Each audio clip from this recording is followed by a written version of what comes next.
Ayan po, sa episode na ito, ano po, good news po at bad news. Opo, yan. Ngayon po, ang unahin na po natin ay bad news para po sa ating mustasa po. Yan, ito na po ang nangyaring ganap sa ating pong mustasa. Oh. Yung pong iba ay meron na nung kuto. Yan, ganito po. Ito po ay bad news sa halaman. Opo, yan.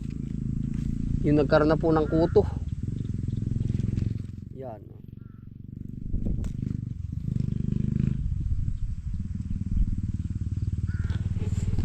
Tapos po, yan ay bad news sa halaman, ano. Tapos bad news pa rin po sa presyo. Na lumalakad po ang presyo ay sa 15 to 25 yan. Minsan bumababa pa. Noon nga pong napapunta tayo ng Prosi nung nakaraan, meron pa nagtatawadan 10 pesos. Opo, yan. E diyan po ay bad news sa presyo, ano po. Kumbaga talagang no choice. Wala. Kaya po yung iba, maaga pa lang po ating ipinamimigay na po. Ating pinamimigay na. Oh, yan. Salamat po sa lahat ng nakatanggap ng biyaya po. Kumbaga kaysa sa mas masayang lang, ipamigay na po natin. Tapos po, yung para makabawi din tayo, sabay patanim po agad. Opo. Yan, ganito po ang nangyari sa ating halaman. Tapos po, pagka dumagsana yung ganito, yung sinasabi nga nating kuto, ayan po ay uuwi na sa pagkamatay. Opo. Parang may ano din, parang may epekto rin siya sa halaman. Yan, ganito na po ang nangyari. Yan. Nangangamatay na po. Ang dami na po. Ilang plat na po aring halos hindi na mapapakinabangan. 1, 2, 3, 4, 5, 6. Ay ari po naman ay kahit ilibre natin wala nang kukuha ho na rin. Yan, ganito po ang nangyayari. Pagkamatay ng ating mga ano po, mga mustasa. Ganun po talaga, babawi na lang po ulit tayo sa ibang pananim. Ito po.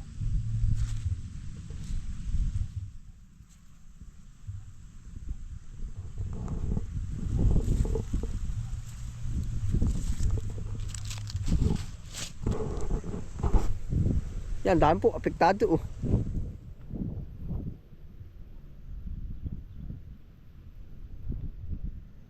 Yan. Kung mapapansin nyo po, mukhang pinag-harvestan na ba? Pero po pag ipinukus natin ang camera, hindi po. Yan. Gawa po ng may buso pa siya. Yan. Kung po ito yung harvest, ang matitira lang yan, dalawang dahon. Ito po naman, yung mga hindi gaano pang apektado ng kuto. Yan, bumabawi pa. Pero nasa yun, mga patay na po yan. Kahit saan po tayo umano diyan, saan tayo bumunot. Yan, may mga buso pa po. Yan po, bad news. Yung iba po nagkandamatay na. Opo. Siguro po pati ito yung pinakamalaki na nating mustasa. Oho. Dito na tayo magtatapos ang harvest sa episode na ito po. Sayang talaga ay.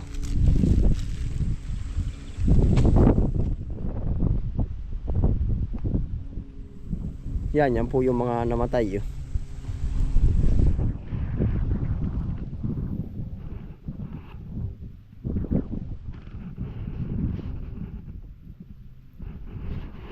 Yan po ang inaabot ng pagkalugi ng mga magtatanim po. Upo.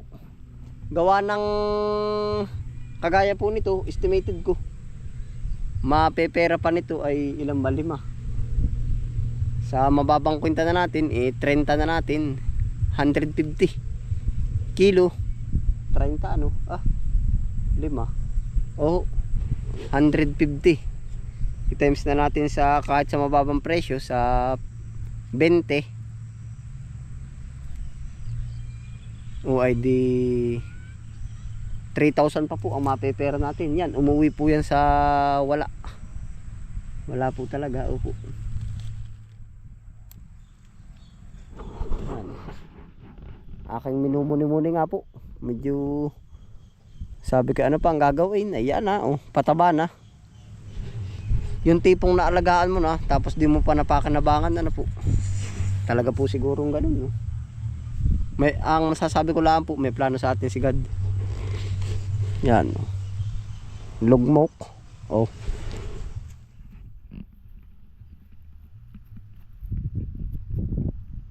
Ito po naman medyo mahina na lang ng karano, yung maliliit yan ay hindi na po naharbisan, no. Tapos mas lumala pa. Oh. Mas lumala.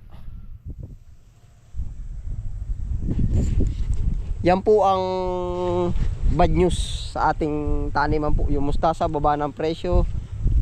Kumbaga nagsabay-sabay pa, baba na ang presyo, mahina pa ang pananim. Yan, opo. Tayo po na may sa good news. Tara po, sama-sama po tayo. Yun po ang ating good news ngayon yun, no? Kung kita nyo po yun.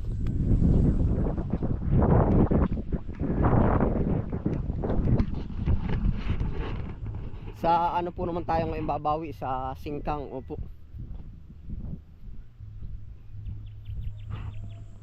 Ang number 1 po pala malakas nating kalaban sa Pechay Mustasa, Sariaya, Quezon po, kabilang bayan, opo. Wala po tayong magagawa dun. Kung bagay sabay-sabay tayo natin, lahat po gusto natin. Pero ari po yung ating singtang po naman ngayon. Yan, good news po. Bukod sa maganda na at gumaganda na, umaangat din po ang presyo niya. Oh. Yan, ito na ang good news. Panalo may pambawi. Opo. Lugi tayo dun. Palagay ko dito. Sa panahon po ngayon, medyo mababawi natin yung lugi dun. Yan. Panalo. Dalawang lata po uli aring ating hasik. Nung nakaraan po, ang dalawang lata natin, parang kulang-kulang isang tinulada po. Opo, ang ating nakuha. Oh, ito pa oh. Yan. Talagang ayos. Oh.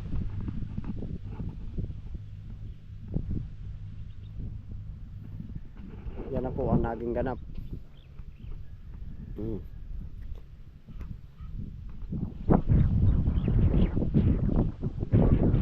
Gala pa po tayo. Nandun po yung iba nating ano, iba pa nating singkang.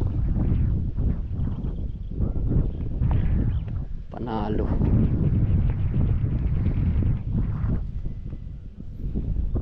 Ilan nga ba ito?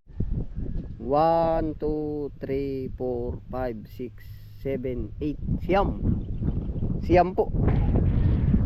Ari po ay nung nakaraan, nung hinaharbisan natin, kaya ang ano, may nagsisingkwinta po. Isang diretso. Nagsisingkwinta kilo. Yun po ay yung talagang usbong na malalaki. Oh. Ibig sabihin, kaya po niya ng 450 kung bumaba man. Hanggang doon po yung baba noon. Mga 350, 300, opo. Yan na po. Tapos, ito pa oh. Yan, ito na po yung ating singkang. Mas malalaki pala din eh. Oh. Ito, yan, sa pichay po noong nakaraan. Ito yung pichayan po natin. Nakaka-50 din pala ito. Halos kasi nga, pala ito. Yan, siyam. 9, 10, 11, 12, 13, 14, 15, 16, 17. 17 ano po? 17 plot. Pag makukuha po niya yung galing niya sa 17 plot, yung galing na makaka-50 kilo ay dilan yun. Ang 8 ay ang 10 ay 500. Ito mo, kaya nga po, kulang-kulang isang tinulada po. Ayan. Pag makukuha niya yung galing.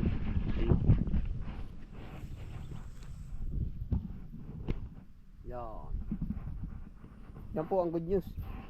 Tapos po, sa presyo, ngayon po, nagre-range siya ng ano, 35 to 40 per farm gate. Opo, farm gate. Yan.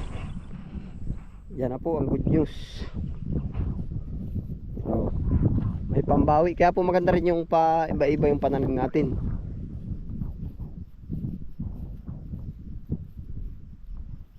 Yan. Yan na po ating singkang, oh. Pababawiin tayo dyan. Sana lang, opo.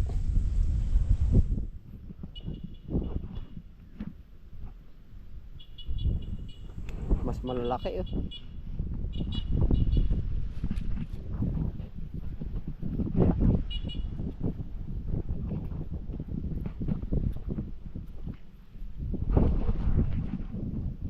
Ang gaganda na po, makakaisig na po yung ganyang forma. 15 to 20 days. Ano nga ba? Pero hindi lang eh. Mga 15 po, 15 days. Yari na yan, final na. Oh. Mabilis na rin po lumaki ay. Hindi ko na po tanda kung anong day old na nila.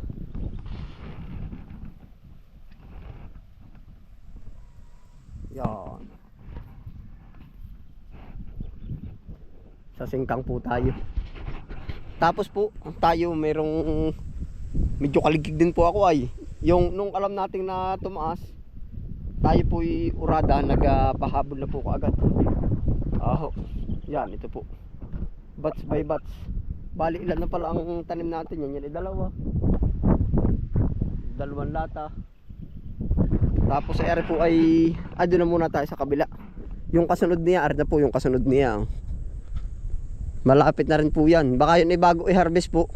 Panlipat tanim to. Yan, ito po. Yan. Ito na po yung mga panglipat tanim.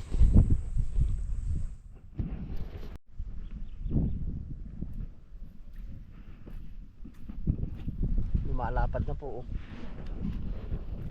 Ang kaisig.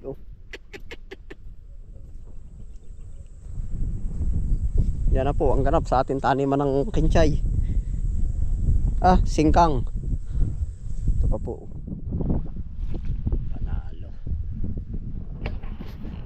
Ito pa po. Yan.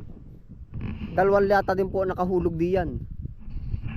Kaya po di dalawang lata yung nakakat, dalawang lata itong kasunod. Tapos sa isang lata po, dalawang lata ulit ari.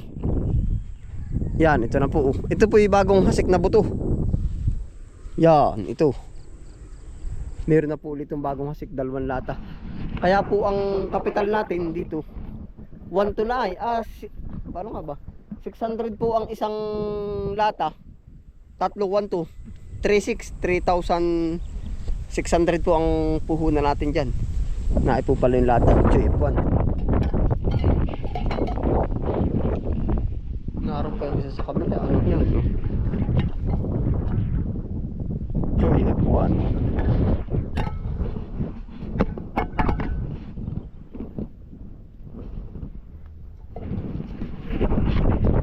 Na po ang kapital natin sa buto pala ako sa pamuntik na ay pa pala yung isa. Yaman na ata tayo sa lata ay pang ulam lagi sardinas ay dilata din. Pag mamahal ang presyo ng lata yari na, sensado na tayo. Ano po, yayaman ata tayo sa lata. Joy F1.